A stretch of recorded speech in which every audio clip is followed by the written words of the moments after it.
છોટાઉદેપુર તાલુકાના પાદરવાડ ગામેથી વન વિભાગ દ્વારા 9 ફૂટ લાંબો અજગર રેસ્ક્યુ કરવામાં આવ્યો।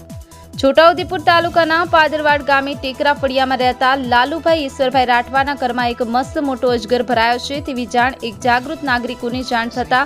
તેમના દ્વારા છોટાઉદેપુર વન વિભાગને જાણ કરાતા છોટાઉદેપુર વન વિભાગના સ્ટાફ ચાલુ વરસાદની અંદર પાદરવાડ ગામે પહોંચી ગયા હતા અને તેમના દ્વારા 9 ફૂટ લાંબા અજગરનું રેસ્ક્યુ કરી જંગલમાં સહી સલામત મુક્ત કરવામાં આવ્યો હતો। આ કામગીરી માટે છોટાઉદેપુર વન વિભાગના ફોરેસ્ટર વાયજી બારિયા, ભેટગાર્ડ અંકિતભાઈ બારિયા અને વિક્રમભાઈએ અજગરનું રેસ્ક્યુ કર્યું હતું। જ્યારે એકબીજા બનાવમાં દેવળિયા ગામે કરશનભાઈ રાઠવાના દરે 6 ફૂટ લાંબો અજગર ઘરમાં ચડી આવ્યો હતો ત્યારે રોજમદાર બકાભાઈ રાઠવા અને શંકરભાઈ રાઠવા અજગરનો રેસ્ક્યુ કરી જંગલમાં મુક્ત કરવામાં આવ્યો હતો અને તેઓ દ્વારા જણાવવામાં આવ્યું હતું કે આવી જ રીતે વન વિભાગના કર્મચારીઓ દ્વારા અવારનવાર નાના મોટા સરીસૃપનું કામગીરી કરવામાં આવે છે અને પોતાની ફરજ નિભાવી સેવા 24 કલાક ફરજ નિભાવવા તૈયાર રહે છે અને વન વિભાગ દ્વારા આવા કોઈ સરીસૃપ અને અન્ય પ્રાણી જોવા મળે તો ફોરેસ્ટ વિભાગ દ્વારા સંપર્ક નંબર પણ આપવામાં આવ્યો હતો જે આ પ્રમાણે છે 8200744809 તેના પર સંપર્ક કરવા જણાવ્યું હતું।